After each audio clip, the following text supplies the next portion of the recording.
Alléluia, gloire à Dieu. Bienvenue pour cette capsule vitaminée de 3-4 minutes. Jour pluvieux, mais qui nous fait du bien parce que nous avons tous besoin de la pluie et même la nature en premier. J'aimerais vous parler d'une parabole extraordinaire, celle du levain qui fait lever toute la pâte, et vous proposer peut-être une interprétation qui n'est pas forcément dans la tradition de ce que nous comprenons. Matthieu 4, 33, 35. Il leur dit cette parabole. Le royaume des cieux est semblable à du levain qu'une femme a pris et mis dans 3 mesures de farine jusqu'à ce que la pâte soit toute levée. Jésus dit à la foule toutes ces choses en parabole, et il ne lui parlait point sans parabole, afin que s'accomplisse ce qui avait été annoncé par le prophète. J'ouvrirai ma bouche en parabole, je publierai des choses cachées depuis la création du monde. Alors qu'est-ce que ça veut dire, cette parabole du levain? D'abord, il faut savoir que dans la Bible, le levain, c'est quelque chose de mauvais. Pourquoi? Parce que les pains étaient toujours sans levain. Dans les rites, à la maison, on travaillait toujours avec le pain sans levain. Alléluia. Et en fait, cette parabole met en garde le christianisme, ou annonce ce qui va arriver dans le christianisme et qui est déjà là, et met en garde l'individu comme vous et moi, les fils de Dieu. Alors, il y a 3 sortes de levain qui sont mauvais. C'est le levain d'Hérode, qui est le mélange entre la politique et la religion, entre le monde et la religion. Le deuxième, c'est le levain des pharisiens. Vous savez que c'était l'hypocrisie, parce qu'ils avaient l'extérieur très beau, mais à l'intérieur, ils étaient complètement pourris. Ça veut dire un cœur double, ça on doit s'examiner.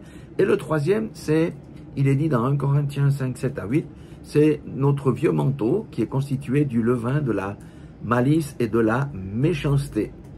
Et lorsqu'on croit à Christ, eh bien, nous sommes une nouvelle création. Les choses anciennes sont passées et nous devenons une pâte nouvelle sans levain, avec la pureté et la vérité. Alléluia. Alors, qu'est-ce que on pourrait dire comme exemple concret?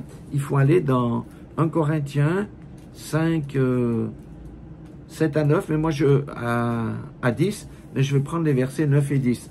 Je vous ai écrit ma lettre, c'est Paul, de ne pas avoir des relations avec les débauchés, non d'une manière absolue avec les débauchés de ce monde, ou avec les cupides, ou avec les ravisseurs, ou avec les idolâtres.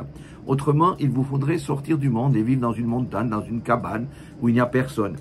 Maintenant, verset 11, je vous ai écrit ce que je vous ai écrit, c'est de ne pas avoir de relation avec quelqu'un qui, se nommant frère, est débauché ou cupide, ou idolâtre, ou outrageux, ou ivrogne, ou ravisseur, de ne même pas manger avec un tel homme. Ça veut dire que le frère ou la sœur qui est dans cette situation, c'est un frère ou une sœur qui a laissé venir le levain dans sa pâte, elle a levé.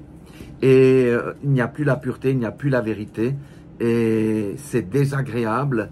Et Paul est très tranchant vis-à-vis de ça, il disait non, non, il faut, vous connaissez comment ça va, quand on voit un frère ou une sœur qui est tombé là-dedans, on lui parle, on essaie de l'exhorter. Si la personne refuse et veut continuer dans son chemin, eh bien nous simplement, nous secouons la poussière de nos pieds. Mais maintenant, il y a toujours une porte de sortie, parce que Dieu est bon, il ne voudrait qu'aucun ne périsse, c'est la repentance. La repentance, renoncer à ce levain, ça veut dire tailler dans sa chair, parce que c'est la chair qui fait produire ces choses-là, et renoncer à ce levain-là et marcher dans la sanctification en se tournant vers le Seigneur. Le Seigneur nous met en garde, il nous aime, je vous aime aussi, nous sommes tous dans le même bateau, et vous savez, nous risquons tous de tomber, mais nous avons toujours une possibilité de nous relever dans la grâce du Seigneur. Alléluia, soyez tous bénis dans le nom de Jésus-Christ de Nazareth.